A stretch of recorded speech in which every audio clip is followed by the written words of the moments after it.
चला तर ताईंनो, आज आपण बनवणार आहोत तोंडात टाकताच विरघळणारे लाडू. एकदम पौष्टिक आणि दाणेदार लाडू आहेत. कशाचे आहेत संपूर्ण व्हिडिओ पहा. व्हिडिओ आवडल्यास व्हिडिओला लाईक जरूर करा.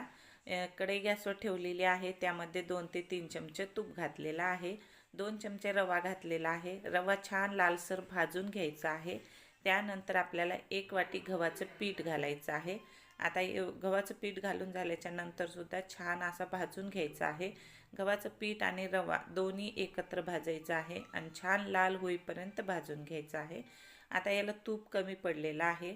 जसं बेसनाच्या लाडूला तूप लागतं ना, तसंच याला पण तूप लागतं. तर मी थोडं थोडं करून पीठ घालून घेतलेलं आहे. जेवढं होतं तेवढं वाटी भरून पीठ घातलेलं आहे.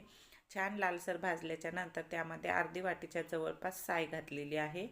आता तूप कमी आहे म्हणून मी साय घातलेली आहे. आणि तूप जर भरपूर असेल तर तुम्ही 2 ते 3 चमचे दूध घालायचं आहे. पण दूध घालायचंच आहे, कारण त्याला स्किप करता येणार नाही. दूध घातल्याने लाडू जे आहेत ना, मस्त दाणेदार होतात. आता हे पीठ थंड व्हायला ठेवलेलं आहे. मिक्सरच्या भांड्यामध्ये 7 ते 8 बदाम घेतलेले आहेत, 7 ते 8 काजू घेतलेले आहेत. अगोदर काजू आणि बदामाची भरड काढून घेतलेली आहे. त्यानंतर अर्धी 1 वाटी गूळ खिसून घेतलेला होता, ते पण काढून घेतलेला आहे. जे बदाम पावडर काढलं त्याच्यामध्येच टाकून मिक्सरला काढून घेतलेलं आहे.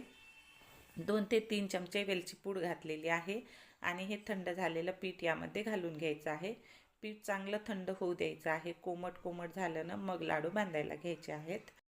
मी बदाम कच्चे वापरलेले आहेत. तुम्ही तुपामध्ये तळून सुद्धा वापरू शकता आणि जे पाहिजे ते ड्रायफ्रूटसुद्धा वापरू शकता.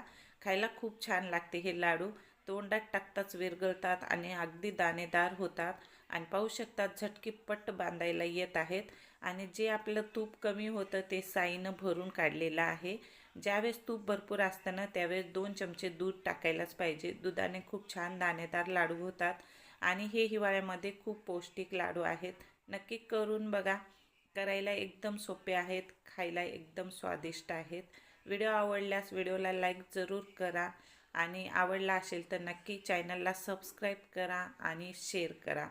चला तर मग भेटूया पुन्हा अशाच नवीन रेसिपीसोबत आणि सिंपल सोप्या रेसिपीसोबत. चला तर मग बाय बाय. आवडल्यास नक्की लाईक करा.